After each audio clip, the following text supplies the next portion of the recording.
First Yes. Avenue. Of course, the election has That's been going right. on there today. Abdelaziz Bouteflika, the president, expected to clinch a fourth term. We never know. That's there right. might be an upset. Who knows? He voted himself, didn't he, in his wheelchair today, not That's looking it. not looking 100% in good health.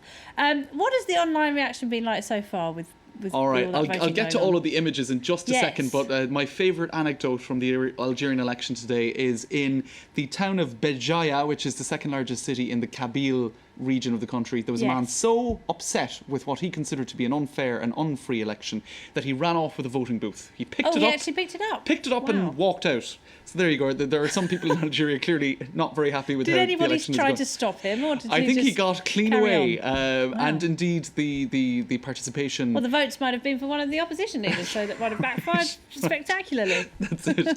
Now, voter participation is low. It does appear to be low, according to Algérie Express, which is a newspaper in Algeria. 14.56% turnout only in Tizi Wow. Ouzou, which is less than 15%. and that was at 6 p.m. just an hour before the booths were closing. Because And the you can official see- figures are something like 90%, I think, or they were well, last time anyway. it certainly doesn't seem to be the case across the country. In any case, Tizi Ouzou, a very low turnout And indeed. a lot of young people said they simply weren't We're going to just bother. going to stay away. That's exactly it. And these images on social media certainly illustrating that. You can see empty voting booths in that particular image. Here, this is where the observers, the official observers, are meant to be seated. The 6 observers, one for each official candidate. Only Mr. Bouteflika's observer turned out because the others really didn't think there was much point in bothering at all.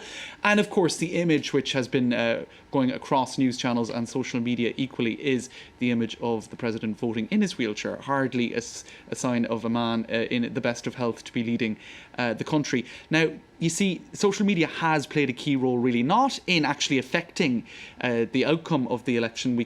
It's pretty sure that Abdelaziz Bouteflika will be re-elected for 4th term, but certainly it is giving young people a chance to express their discontent. I'm wondering if it's a bit of a self-fulfilling prophecy, because you've got the world media saying Bouteflika's going to win, Yes. Bouteflika's going to win, there's no Yes. chance for anyone else, so people Right. have just not bothered voting. Well, I Is did that see, a possibility, do you think? I did see one supporter of Mr. Bouteflika on the TV5 network earlier this week saying, listen, this election is not taking place on Facebook. People can say whatever they want, but it's the Algerian people are going to be voting, not Facebook. In other words, a large segment of the population is not on social media and perhaps less on... You can't vote via Facebook, not yet. Anyway, That's what is exactly the traditional media in Algeria? How have they been covering the vote? All right. Well, certainly it's been a case of if, for example, if you're trying to get your word out on television, forget about it. You've got channels like Al Atlas Television, if I could find it, which were quite simply shut down. But that is the director speaking on YouTube.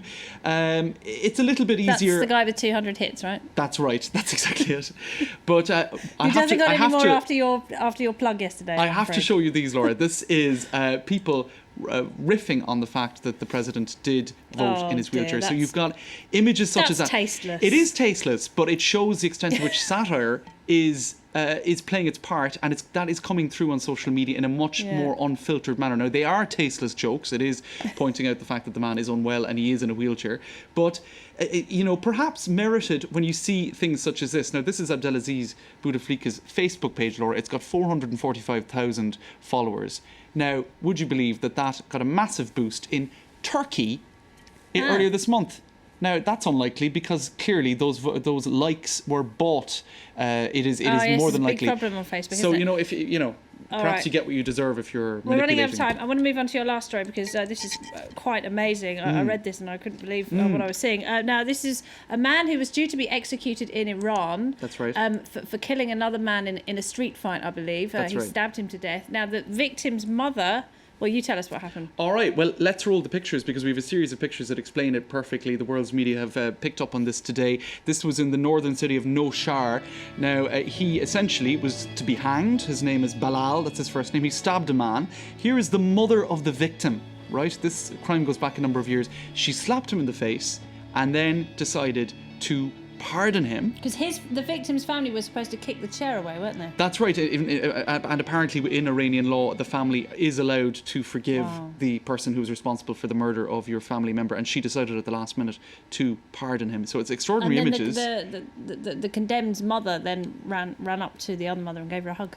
Well, there you go. So it is actually a very heartwarming story, Wow. but his head was in a noose until just It's also- moments before he was It's also freed. drawn attention to the nature of public executions in Iran. But Absolutely, anyway, perhaps that's another story the altogether. less nice angle on that story Alright. for sure. Okay, James, thank you very Thanks, much Rob. indeed. James Creedon there. Now, moving on to our focus report. Bitcoin has been in the headlines of late.